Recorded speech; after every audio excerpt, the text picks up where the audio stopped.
Este segmento es presentado por Stellarbet, donde juegan las estrellas. La escalada del conflicto en Medio Oriente ha generado una creciente tensión en los mercados internacionales, impulsando el alza el precio del petróleo y aumentando la volatilidad financiera. Este escenario ya comienza a tener efectos en economías emergentes como Chile, donde el costo de la energía, la inflación y el tipo de cambio se vuelven variables críticas para la estabilidad económica. En el contexto de un nuevo gobierno encabezado por José Antonio Kast, la crisis externa tensiona las definiciones de política económica. Especialmente en materia fiscal y energética, esta discusión sobre mecanismos como el MEPCO, el gasto público y el control inflacionario se vuelve central para enfrentar un escenario global incierto.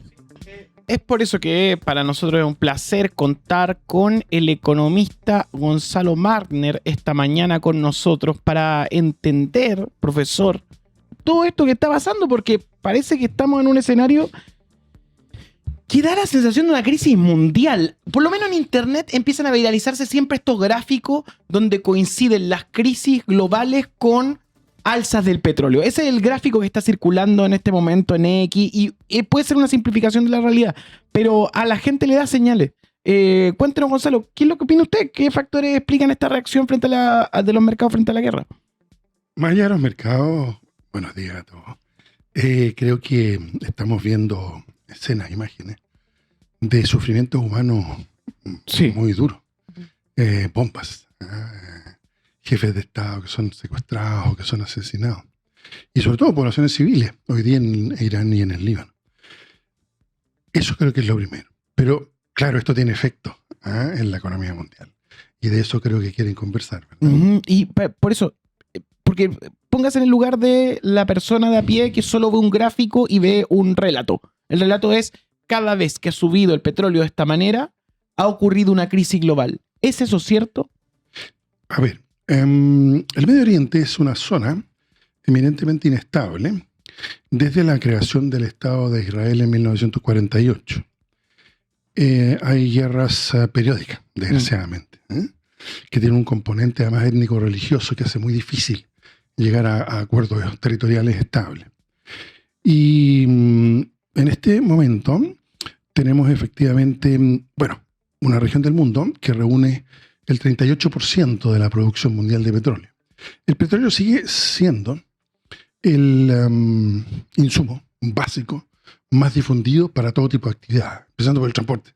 Claro. Y cuando el costo del insumo básico, por ejemplo del transporte, pero de la actividad económica y así sucesivamente, sube en 40, 60 o más por ciento, como ha ocurrido desde el 28 de febrero, fecha en la que se inició esta guerra. Entonces, evidentemente, esto tiene impactos en todo el mundo, incluyendo Chile, en el costo de este insumo. Y luego tiene una serie de efectos encadenados que se van a demorar un poco más de tiempo en hacerse notar. Sin embargo, ya estamos en este momento con la parafina, con un aumento muy importante. Chile se dotó de un mecanismo llamado MEPCO, consistente en que ante alzas del precio del petróleo se amortiguan, pero al mismo tiempo, cuando se producen bajas del precio del petróleo, también se amortiguan. Y por tanto, en promedio, hay una estabilización. No sube mucho y no baja mucho. Sin embargo, el actual gobierno está diciendo que considera que eso es un subsidio. En realidad no lo es, por lo que le estoy explicando. Es un estabilizador. Es una compensación. Un mecanismo de alza y baja. Exacto. Pero sin embargo pueden tener razón si esto se prolonga mucho y el aumento es demasiado grande. ¿Se entiende? ¿Puedo poner una pausa? Profesor, las preguntas acá del panel, las que quieran, desde lo que no sabemos. Usted decía el petróleo, por ejemplo, y el petróleo mueve cualquier cosa. Las cosas se mueven cuando, por ejemplo, vas y haces un encargo en Mercado Libre, te llega a tu casa porque hay un auto. Es la base de la energía, ¿verdad? Es la base de la energía, pero que puede ser eléctrico, pero son minoría todavía los sistemas eléctricos. Eso es. Perfecto. Y también se produce plástico con el petróleo. O sea, es un insumo derivado del petróleo, exacto. Muy influyente en nuestra vida. Y si sube el petróleo, sube todo nuestro costo de vida. También buena parte de los fertilizantes. Para la alimentación. Y claro, y eso tiene que ver con los rendimientos para la producción de alimentos. El cemento también tiene una fuerte base en el petróleo, construcción, en sus procesos. Entonces, es casi todo. Ya, ok. ¿por qué todo el mundo está diciendo que el comportamiento en esta oportunidad, a pesar de que han habido otros conflictos en Medio Oriente y han habido otros conflictos mundiales, es anormal? ¿Qué es lo anormal en esta vez? Lo anormal esta vez da la impresión que es la destrucción directa de los yacimientos de gas y petróleo y de refinería. Los anteriores conflictos incluían bombardeos, invasiones, etcétera, etcétera. ¿Se entiende? Y eso generaba un cuadro de inestabilidad en donde se decía, bueno, hay que tener precaución, no está claro que podamos mantener fluidos los mecanismos de abastecimiento de combustible, vamos a subir los precios porque vamos a constituir más reservas. Pero ahora no, ahora estamos en una situación de destrucción directa de refinerías en buena parte de los mayores productores del mundo. Desde luego en Irán, pero también en los países del Golfo Pérsico y también en Arabia Saudita. Le vuelvo a repetir, es cerca del 40% de la producción de petróleo la que se origina en esa zona del mundo. Y ahora, y cuando se destruye una refinería y un yacimiento de gas como el que acaban de destruir Israel, Estados Unidos dice que no estuvo de acuerdo, pero Israel destruyó el principal yacimiento de extracción de gas natural del mundo. Esto ocurrió hace 2 días. Sí. Y nos daremos todos cuenta que eso no se puede reparar de un día para otro. Ahora, Gonzalo, ok, ha sido muy didáctico. Ahora quiero volver a Chile y volver a todo lo que está pasando con Quirós. Pongámonos en el caso de que Quirós no quiera tocar el MEPCO. ¿Nos iba a pegar igual la crisis? ¿Nos va a pegar igual la crisis? Por supuesto. Es uno de los puntos que nuestro país, a ver, yo no me canso de repetir. A mis alumnos les digo. Somos el 0,25% de la población del mundo. Somos el 0,35% de la economía del mundo. Eso quiere decir que el 99,65% de la actividad en el mundo no tiene nada que ver con Chile. Es cierto que producimos cobre y otras cosas, pero hay otros que producen lo mismo. Y nosotros somos insignificantes. Es duro para el orgullo nacional, pero miremos un mapa, ¿dónde estamos? ¿Qué somos? ¿Qué representamos? Por tanto, los acontecimientos del mundo nos afectan. Por tanto, todo el desafío de la política pública chilena es crear las mejores condiciones posibles de inserción en el mundo y de defensa de los elementos aleatorios que pueden ocurrir en el mundo. Pero no podemos escaparnos a una realidad en donde dependemos de 2 variables cruciales, a propósito de los gráficos que tú mencionabas, ¿verdad? El precio del cobre a contrastar con el precio del petróleo que no producimos. Nuestra principal exportación versus nuestra principal importación. Y entonces, esta crisis, que es una crisis que se origina en un Estado como el de Israel, que quiere terminar de conquistar por la fuerza y la violencia el dominio del Medio Oriente y de un país, Estados Unidos, que es la principal potencia militar del mundo, pero que está en declinación y que busca reforzar sus elementos de dominio económico, y con un presidente bastante inestable, por decirlo de manera elegante, nos lleva entonces a este cuadro de crisis que puede prolongarse, desgraciadamente, bastante rato. No va a ser eterno, pero puede durar todo este año, por ejemplo. Y eso impacta fuertemente en Chile. Impacta en lo que exportamos y en lo que importamos y en el costo de lo que importamos. Y esto tiene consecuencias, por tanto, en cada vez que en lo inmediato vayamos a poner benzina en nuestros autos, y eso va a ocurrir de todas maneras, MEPCO o no MEPCO. El punto es que puede ser mucho más alto de lo que ocurriría si el ministro de Hacienda tiene que modificar la ley, logra modificar. Claro, justamente quería hablar del ministro Jorge Quirós porque ha advertido ya restricciones fiscales y se anticipan ya decisiones que van a ser impopulares potencialmente. Acá me gustaría preguntarle qué debería hacer, cuál es el margen de maniobra que debería manejar el gobierno frente a esta crisis. Mira, a mí me parece que el mecanismo de estabilización, que es fruto de hartas discusiones, ustedes son mucho más jóvenes que yo, pero esta cuestión se discute casi todos los años en Chile. Sí. Cada vez que hay aumentos del precio de la benzina, entonces, y hemos tenido paros de camioneros, claro, etcétera, etcétera, y el diésel, y el medio ambiente de por medio, ¿verdad? Entonces no hay ninguna discusión muy nueva. Entonces ha llegado a una cierta legislación bastante de consenso, que es esta del MEPCO, esta estabilización. Yo lo mantendría. Ahora, si esto se prolonga, pero eso no lo sabemos, de un modo que hace muy insostenible el procedimiento de subsidio mientras sube el precio y, claro, esperar a que baje otra vez el costo de los combustibles, puede demorar demasiado tiempo. Bueno, eventualmente se podría necesitar un cambio. Pero yo creo que es francamente prematuro. El gobierno es curioso porque Chile, mire, no le va ni demasiado bien ni tampoco demasiado mal, esa es la verdad. Entonces, esta idea de que estamos en una profunda crisis y una emergencia es una idea que no se condice con la vida cotidiana de todos nosotros, digamos. Entonces, esta crisis le viene como niño al dedo.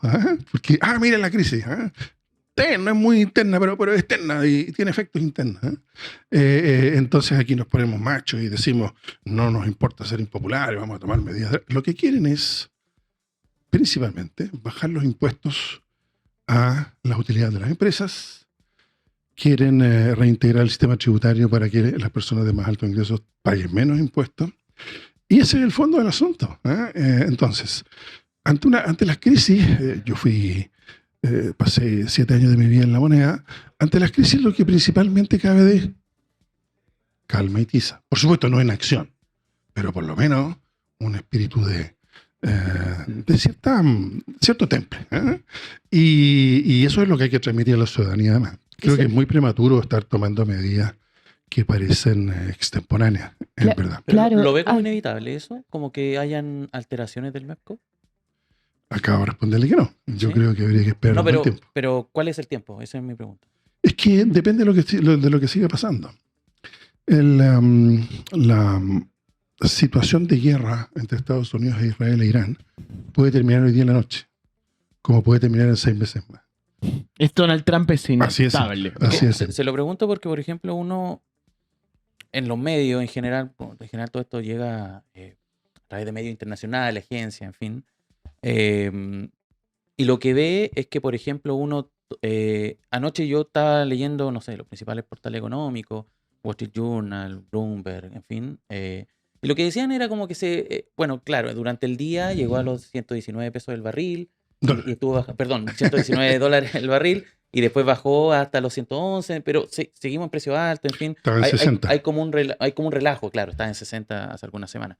Y hay como un relajo, y los titulares eran relajados. Entonces, yo hoy día abro acá el Financial Times, una entrevista al jefe de la Agencia Internacional de Energía, que dice: el mundo enfrenta la mayor amenaza energética de la historia de la guerra de Irán.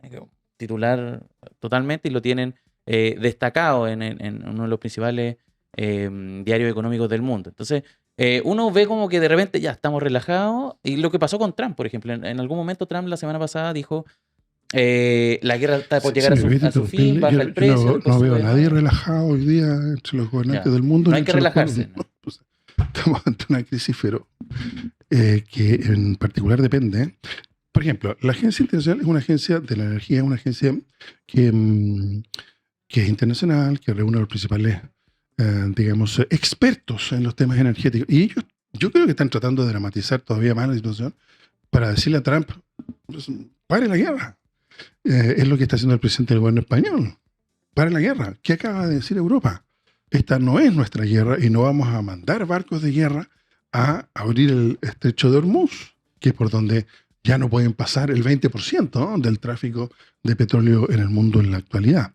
Entonces, estamos en una situación especialmente grave. Realmente no veo a nadie relajado. Si usted encuentra uno, me lo presenta, por favor.